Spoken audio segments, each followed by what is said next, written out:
Imagine if a lot of mothers sat down and actually told their children, this is a lot of work. And a lot of mothers were really in touch with their feelings and were honest about how they felt about raising their children, to their children.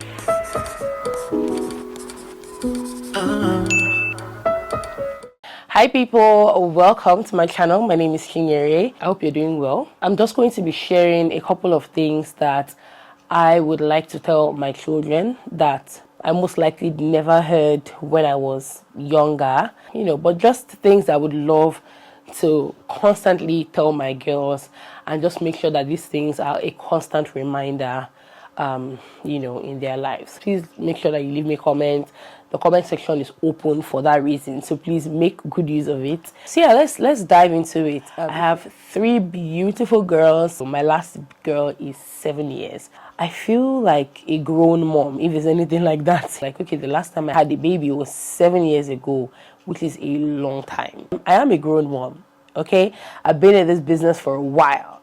I, of course, would let my daughters know that school is important and it's a privilege. Unlike me, who went to school and, had a lot of challenges, sometimes I look back and I'm like, okay, maybe I shouldn't have allowed those challenges dictate the way I reacted to a lot of things, or like the way I took my schoolwork and my performance in general. Maybe I shouldn't have let all of those get to me, because the truth is that as long as you're in school, you're spending a part of your life doing that thing, right? And not doing it well means that you're going to have so much wasted time. But then if you are going to be in school for 4 years, if you know that you're going to go to school for 4 years, why not make the best of it? Why not do your best, right? Because these are years that you're not going to be able to get back. So sometimes I look back and I'm like, oh, maybe I shouldn't have allowed this thing weigh me down to a point where I'm just like, you know what? If it, whatever wants to happen should happen. As long as they have committed, they should see it through. Something else I'll also tell them is that they are not too young to start business or make money. I hear a couple of people who started businesses from when they were young, maybe not the same things they are doing now as adults. There are various reasons why. Some people are so business inclined or business minded because they have parents who were like that. So when the opportunity presents itself to them, it's familiar. It's something that they're not afraid to try. But it's not going to be the same for everybody, right? So there are a lot of factors surrounding things like that. But I definitely would tell my children to always be open to opportunities to make money, and they're never too young to make money. I see people, young children, make money from as little as hairbows. We can also try to strike that balance between not making things over commercialized, in the sense that our children might be enjoying doing something and then we just want to start it up as a business. That's what I'm talking about. But I just know that there will be certain things in their lives that, by the time you do your check and balance, you're like, okay, I think this would fly. I wish that I had an idea. I wish I knew what to do. I mean, and I guess it's not for everybody at the same time, but just informing them and just letting their minds be open to the possibility that this can actually happen for them.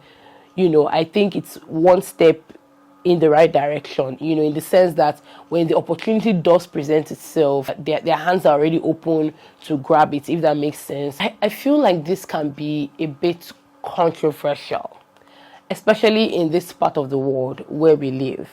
I don't want them to see life as if there's a certain pattern to the way things should go. And if things don't go that way, then it means that they failed at it, or it means that life is not working for them, or it means that they are not naturally following the pattern, which of course sometimes is just created by the society that we live in. So it's not really, I won't say I would outrightly just sit my child down and say, oh, you mustn't get married if you don't want to get married. But it's just letting them be open to the fact that you really don't have to settle. There's no timeline to this. If you find somebody that, based on what you know and what we know, seems like the perfect person for you, then that's fine. If you don't, that's fine.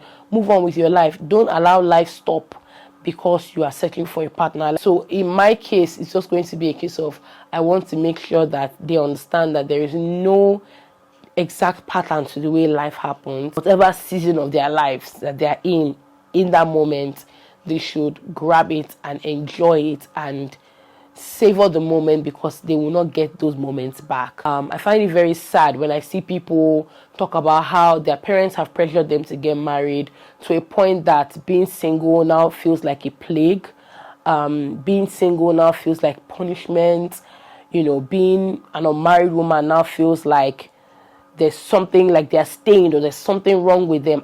I never want my children to feel like that. I want them to be confident and whole in whatever season of their lives that they are in, and that's why I wish for them. So letting them know that they are enough, they are good enough, they are perfect, they are great, they are amazing women, and that when the right person comes along, they can go ahead and get married. Something else I also would tell my children, which I think that if mothers said this a lot of children would make better decisions.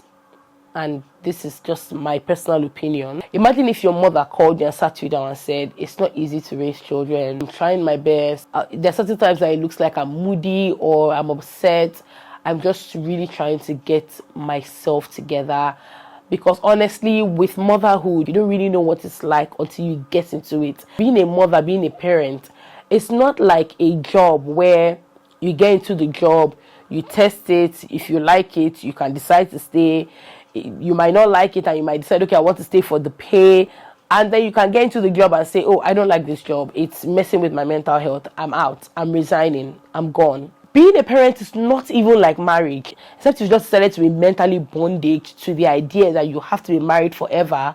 But even as an adult, when you get married, you are getting into a marriage knowing that if it gets bad to a certain degree where I can't take it anymore, I can ask for a divorce and I can leave this marriage, right? When it comes to being a parent, a mother, a father, there's no going back. You cannot return them. You cannot take them back. Once you have birthed them, they are yours and they are yours for life. Even if they end up not growing up with you, they are your children for life. I don't know what else is as permanent as birthing a child. I don't know. Is there any other thing? So imagine if a lot of mothers sat down and actually told their children, this is a lot of work. And a lot of mothers were really in touch with their feelings and were honest about how they felt about raising their children, to their children.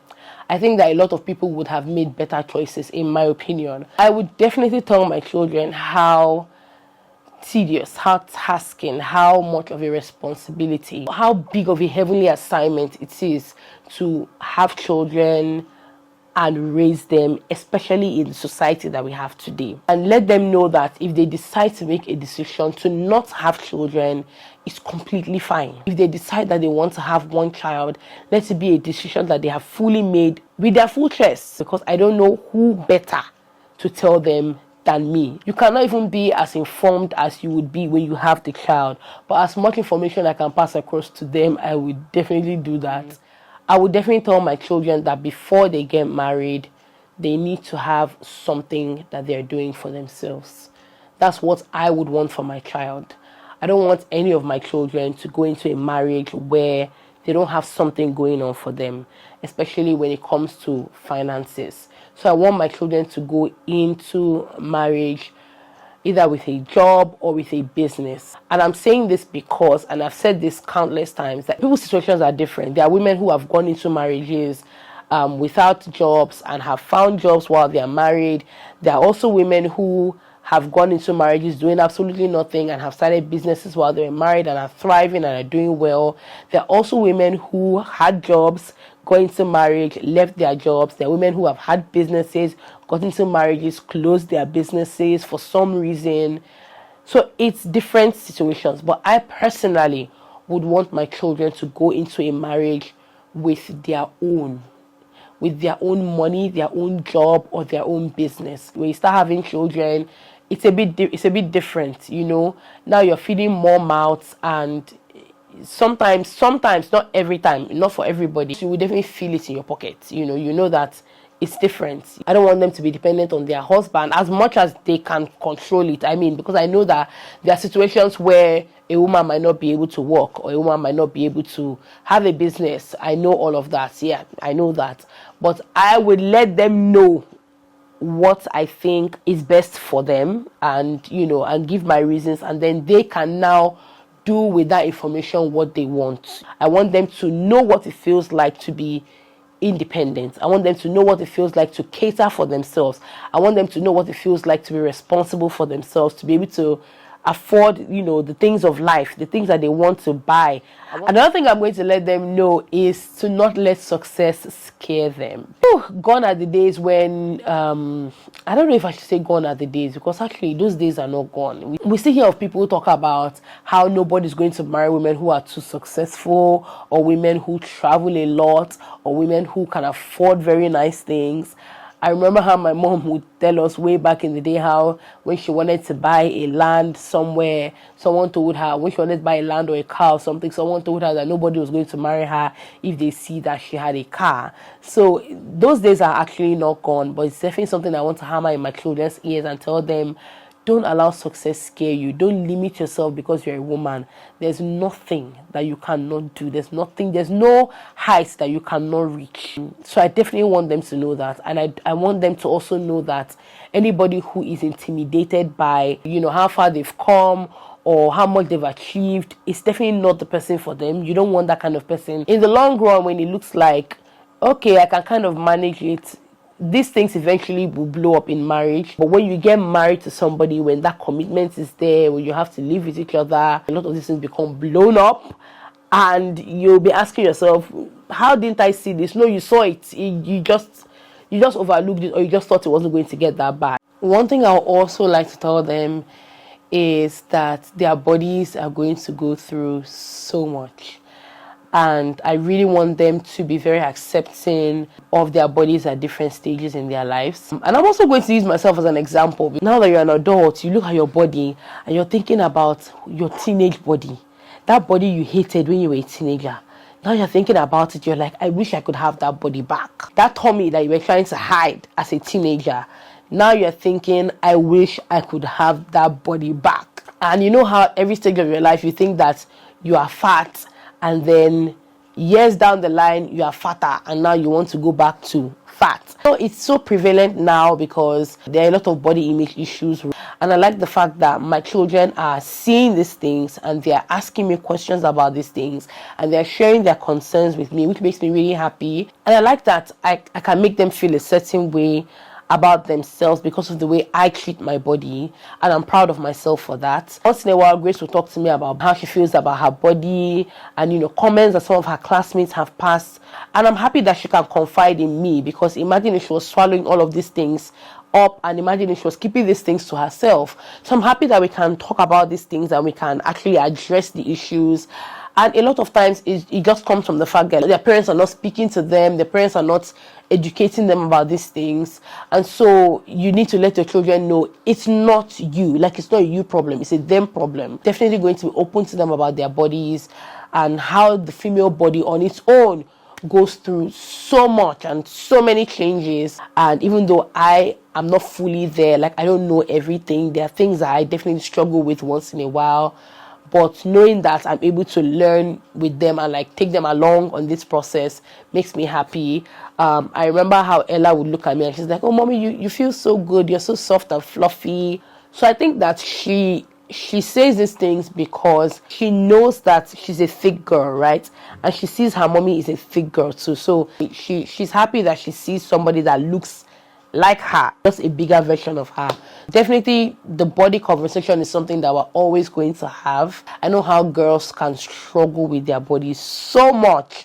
It's actually a lot. There are a lot of women that if you have conversations with them today, you would see that a lot of women have struggled with body image. A lot of women. A lot of them maybe have never spoken up about these things, they're not open about these things, but a lot of women, I'm sure you know 1 or 2 women who have struggled with body confidence issues, self-esteem issues because of their bodies. We need to have these conversations with our children. Very, very important. We can't leave this out. Those are the few things I have to share, and there's so many more. I cannot mention every single thing, but these are the ones that I can remember right now. You guys should share in the comments with me, what are the things that you would love to tell your children, or things that you would teach your children as they grow up that you most likely were not taught, or even things that you were taught already? Let me know in the comments.